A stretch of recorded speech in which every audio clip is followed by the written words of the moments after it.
Hello everyone, good morning. आज हम start करेंगे अरिथमेटिक प्रोग्रेशन के साथ। तो बेसिकली आज हम एक सीक्वेंस के बारे में पढ़ने वाले हैं, बराबर है।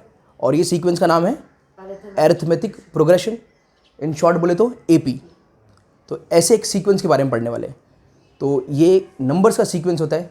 अब इसकी क्या क्या खासियत है सबसे पहले वो समझ लेते हैं, बराबर, और फिर इसके फॉर्मूला की तरफ बढ़ जाएंगे और भी इनके बारे में बातें हम जानेंगे।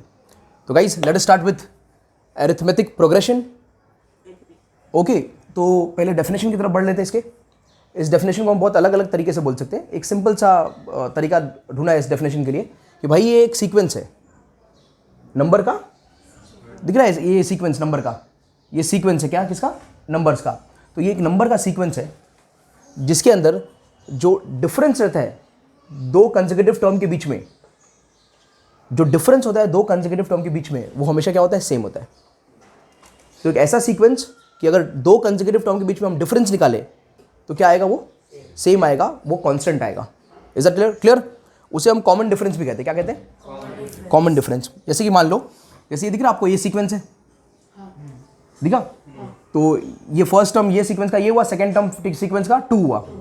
क्या आप बता सकते हो उसका डिफरेंस क्या होगा? हाँ, second term minus first term, difference क्या हो जाएगा? 1 हो जाएगा।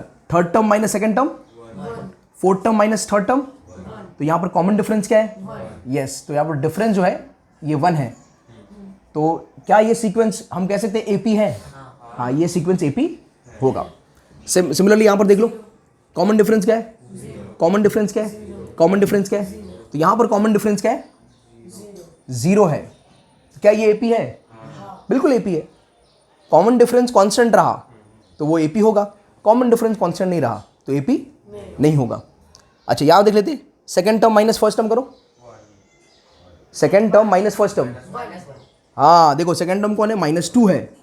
फर्स्ट टर्म कौन है? -3। तो माइनस ऑफ -3 ना, second term minus first term, तो ये क्या हो जाएगा? -2 + 3 दैट इज 1। आया समझ में आप लोगों को? समझा कि नहीं समझा? ओके, तो यहाँ पर कॉमन डिफरेंस क्या हो गया? 1 हो गया। थोड़ा केयरफुल रहना आप लोग यहाँ पर, जब नेगेटिव वाले नंबर आते हैं, खास करके रेशियो में जब नंबर आते हैं, ठीक है? बड़ा सिंपल सा होता है, काम वही करना है। Second term minus first term, हमको कॉमन डिफरेंस निकालना है। फिर देखो, third term minus second term,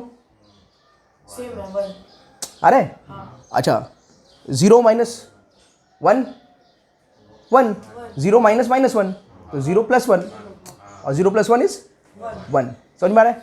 हाँ, तो यहाँ पर कॉमन डिफरेंस सबका क्या है? 1 है। यहाँ पर देखेंगे 0.5 माइनस या प्लस?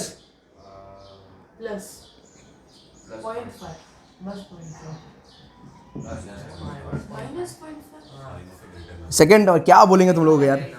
हाँ, 10वीं में बैठ के लालच है तुम्हारे ऊपर। देखो ये 10th के बच्चों को पढ़ा रहे हैं हम लोग। हाँ,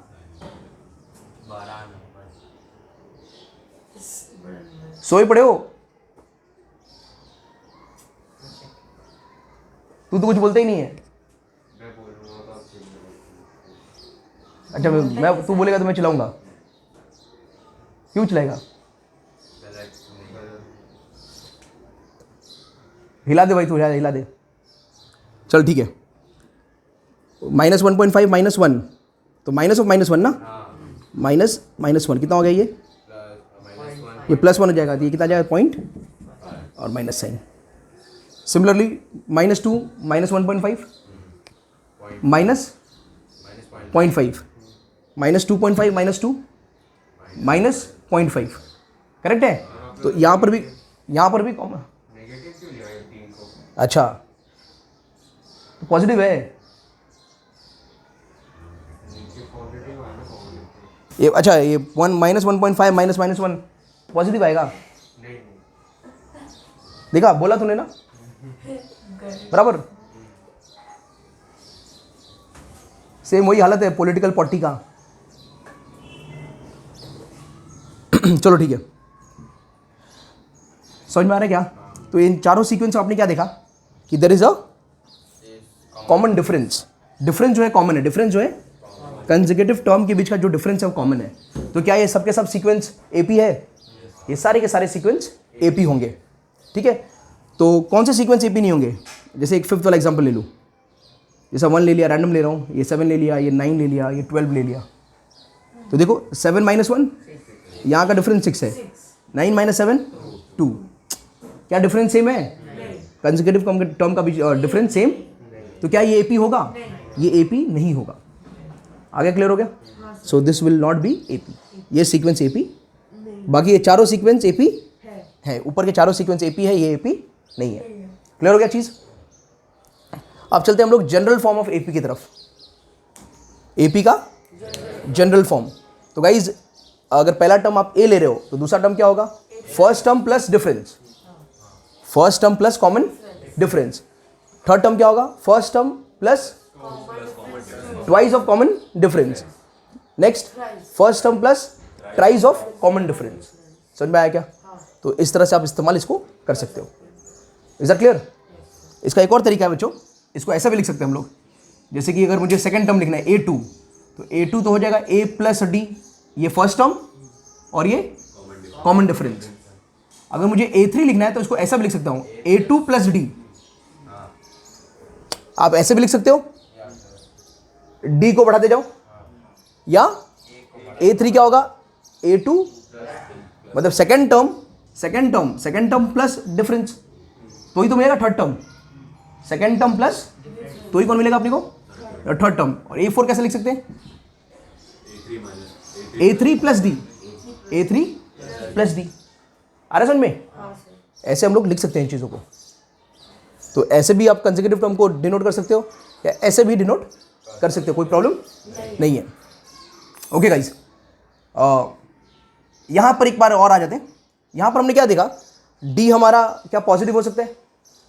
देखो ना, D पॉजिटिव है, D पॉजिटिव है। क्या D हमारा 0 हो सकता है? 0 भी हो सकता है। और क्या D हमारा नेगेटिव हो सकता है?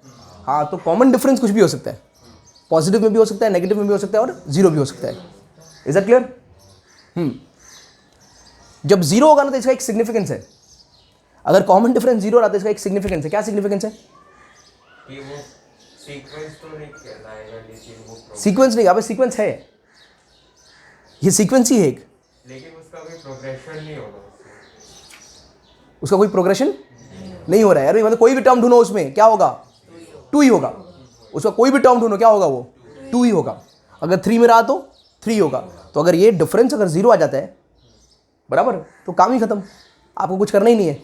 कौन सा भी टर्म पूछा आपसे लिखोगे 2, अगर सब सम सेम है तो बराबर। ऐसा ही सवाल आ गया था, बच्चे ना लिटरली सॉल्व करते हैं, A का वैल्यू निकालते हैं, फिर D का वैल्यू निकालते हैं, फिर फॉर्मूला में पुट करते हैं और पुट करके सॉल्व करते हैं। नहीं, ये काम नहीं करना है आपने। आप देख लो, थोड़ा दिमाग भी तो यूज़ करो। जब कॉमन डिफरेंस 0 है, जब यही पूरा टर्म 0 है, तो कोई प्रॉब्लम ही नहीं है। उसका कोई भी टर्म लो, कोई भी term, any term will be same number. समझ में आया क्या? फिर हम बढ़ते हैं गाइस हमारे फॉर्मूला की तरफ। AP का जो फर्स्ट एक्सरसाइज है वो इस फॉर्मूला पर बेस्ड होगा, ठीक है? फर्स्ट वाला नहीं, लेकिन मतलब मोस्टली सेकंड वाला, तो इसे करा लेते हैं। फर्स्ट वाला तो यही है कि फर्स्ट टर्म कैसे निकाला जाएगा, डिफरेंस कैसे निकाला जाएगा, बस उसके ऊपर है। How to find the first term and how to find the common difference. तो दैट इज मोर सिंपलर। ये सेकंड एक्सरसाइज के लिए काम आ जाएगा आपको ये फॉर्मूला। सेकंड एक्सरसाइज का फॉर्मूला मतलब जो सेकंड एक्सरसाइज है इन फॉर्मूला पर बेस्ड होगा। तो इसमें फॉर्मूला क्या है? AN equals to A plus N minus 1 into D, ठीक है? जहाँ पर एक कौन है, AN कौन होगा? तो जो आपका सीक्वेंस दिया है उस सीक्वेंस का nth टर्म, जिस टर्म के बारे में आपको एग्जामिनर पूछ रहा है, 50वां टर्म पूछ लिया, 75 टर्म पूछ लिया, बराबर है, तो उसका वैल्यू क्या है? जैसे यहाँ पर थर्ड टर्म का वैल्यू क्या है? 2, और इसमें 100 टर्म का वैल्यू क्या होगा? 2 ही होगा। तो वो होता है AN। क्या बोलते हैं उसको हम लोग? Value of nth term. Value of n नहीं, लास्ट टर्म नहीं बोलेंगे, nth टर्म बोल सकते हैं। जो भी पूछ रहा है, जो भी टर्म के बारे में आपसे पूछ रहा है उसका वैल्यू, वो टर्म का वैल्यू, वो टर्म नहीं, उस टर्म का वैल्यू, वो टर्म का वैल्यू क्या है? 100वें नंबर पर अगर 200 पड़ा है तो आंसर 200 होगा, nth टर्म, बराबर है। अगर पूछ लिया कि भाई 150th टर्म क्या होगा, 150th टर्म, अगर इस AP का मुझे बोल दिया कि 150वां टर्म क्या होगा? 2 ही होगा, तो उसका वैल्यू तो AN की जगह पे आ जाएगा। तो it is value of the nth term. फिर A क्या होता है? हाँ, जो सीक्वेंस है उसका, अगर आपका सीक्वेंस AP है अगर आपका सीक्वेंस AP है तो उसका पहला टर्म आपका A होता है। क्लियर हो गया चीज़? If your sequence is AP then the first term is A, पहले टर्म को हम A बोलते हैं। फिर N गाइस, जो दिया स्पेसिफिक टर्म, उसका वैल्यू नहीं, जैसे बोला 150th टर्म, अगर ये सीक्वेंस का मुझे 150th टर्म फाइंड करना है, 150th, तो आंसर आप उसका उसका अच्छा 150th का वैल्यू क्या होगा? 2 होगा, तो वैल्यू नहीं, वैल्यू तो an हो गया। कौन सा बोला? 150th टर्म, तो 150 हो जाएगा, n क्या हो जाएगा? बराबर है। बोला 10th टर्म, तो n क्या हो जाएगा? 10 हो जाएगा। बोला 20th टर्म, तो n क्या हो जाएगा? और उसका जो वैल्यू होगा 20वें नंबर पर जो वैल्यू होगा वो an होता है। जो नंबर बोल रहा है दिस टर्म, बराबर, वो क्या होगा? n होगा। 50वां टर्म बोला तो 50 क्या होगा? n होगा। 49 टर्म बोला तो 49 क्या होगा? n होगा। समझ में आया क्या? और जो 49 पर वैल्यू है वो आपका an होता है। तो इसमें ही बच्चे ज़्यादा करके कंफ्यूज होते हैं, लेकिन इसको क्लियर करो, बराबर है। और D यह है कॉमन डिफरेंस। तो जो आपको सीक्वेंस दिया है उस सीक्वेंस के हेल्प से आप कॉमन डिफरेंस निकाल सकते हो। क्या उसमें कोई तकलीफ है आपको? तो फर्स्ट एक्सरसाइज में हम यही सीखेंगे कि how to find common difference, how to find the first term, पता कर कैसे करेंगे कि जो सीक्वेंस दिया है वो AP है या नहीं है। तो ये सारी चीज़ों को हम सीखने वाले। तो कोई भी सीक्वेंस अगर पता करना है हमें कि कोई भी सीक्वेंस जो दिया है क्या वो AP है या नहीं है, बराबर गाइस। तो यहाँ पर अगर आपको कॉपी करना है तो आप इसका स्क्रीनशॉट लेकर कॉपी कर सकते हो, ठीक है। रुक जा भाई, हाँ, इसको कॉपी कर सकते हो आप लोग। और थोड़ा मैं फर्स्ट एक्सरसाइज की तरफ थोड़ा और आप लोग को डिटेल दे दूँ कि फर्स्ट एक्सरसाइज में हम करने क्या वाले हैं। तो फर्स्ट एक्सरसाइज में गाइस अपने पास एक सीक्वेंस दिया होगा, बराबर है। उस सीक्वेंस को स्टडी करके हमें निकालना सीखना होगा कि A का वैल्यू कैसे मिलता है। तो जो सीक्वेंस का पहला टर्म होता है वही कौन होता है? A होता है, ठीक है। फिर अगर आपको डिफरेंस निकालना है जिसको हम बोलते हैं कॉमन डिफरेंस, तो आप सीक्वेंस में second term minus first term कर लो, आपको मिल जाएगा। ये D1 मिल गया सपोज। D2 कैसे मिलेगा? A3 minus A2। D4 कैसे मिलेगा? A4 minus A3। इस तरह से आप डिफरेंस निकाल लो। और सब जगह का डिफरेंस का आंसर सेम है, जैसे यहाँ पर भी x आया, यहाँ पर भी x आया, यहाँ पर भी x आया, तो हम क्या कहेंगे? ये जो सीक्वेंस है ये क्या है? AP है। अगर डिफरेंस सेम आया सब जगह, हाँ, A5 माइनस A4, हाँ, ये तो देखना वाली बात है। हाँ, fifth term minus fourth term होगा, fifth term minus fourth term होगा। समझ में आया? तो इस तरह से हम कंसेक्यूटिव टर्म के बीच का डिफरेंस निकाल सकते हैं, बराबर है। और एक बार जब डिफरेंस मिल गया और डिफरेंस सेम आ गया तब हम कह सकते हैं वो AP है या नहीं है। तो पहले जो पहला हमारा एक्सरसाइज होगा गाइस, ये इसी के ऊपर बेस्ड होगा कि आपको पता करना है कि दिया हुआ सीक्वेंस AP है या नहीं है। वो पता करना है तो आप A को फाइंड करो और दूसरा आप मेन कॉमन डिफरेंस को फाइंड करो। अगर कॉमन डिफरेंस सेम है तो आपका AP है। फिर सवाल दे देगा कि भाई ये AP है, आप कॉमन डिफरेंस निकालो। वो क्या बोलेगा? AP है। तो अगर AP गिवन होगा तो हम कॉमन डिफरेंस एक ही बार निकालेंगे।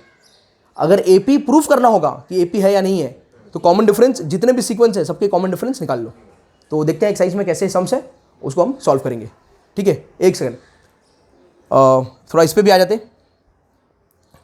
ये थोड़ा आपको बहुत हेल्प होगा, इसके ऊपर एग्जाम्पलर में बहुत सारे सम्स दिए हैं।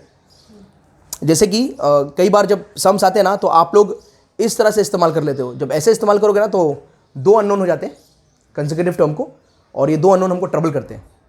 अगर कहीं पर भी सम आया कि 3 consecutive terms are in AP, अगर ऐसा कहीं पर भी सम आया कि there are 3 terms which are in AP, consecutive terms which are in AP, तो हम कैसे इस्तेमाल करेंगे? तो एक को हम A माइनस D यूज़ करेंगे, दूसरे को हम A यूज़ करेंगे और तीसरे को हम A प्लस D, ठीक है। तो इससे फ़ायदा क्या होगा ना गाइस, ये जब आप सबको ऐड करोगे ना तो यहाँ से D और D गायब हो जाएगा, ये माइनस D और प्लस D गायब हो जाएगा, और यहाँ पर सिर्फ एक ही अननोन होगा, A होगा, और जो जिसको आप फाइंड कर सकते हो। और एक बार जब A मिल गया तो A2 फाइंड कर सकते हो आप, बराबर है। और उसके मतलब उसी की हेल्प से आप D V वगैरह सब निकाल सकते हो जब मिल जाएगा तो चीज़। सिमिलरली अगर 4 टर्म्स बोल दिया, 4 consecutive terms are in AP, 4 terms, तो उसको इस तरह से इस्तेमाल करोगे आप।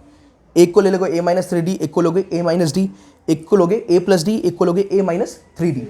अच्छा 5 का तो पूछा नहीं है, लेकिन अगर पूछ लिया केस इन केस कभी पूछ लिया तो उसको इस तरह से लिया जाएगा A minus 2D, A minus D, A plus D और A प्लस 2D।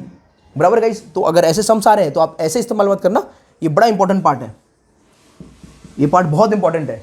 कभी भी सम आया कैसे भी, 3 consecutive terms are in AP, 4 consecutive terms are in AP, 5 consecutive terms are in AP, तो आप इस तरह से इसको इस्तेमाल कर लेना। ओके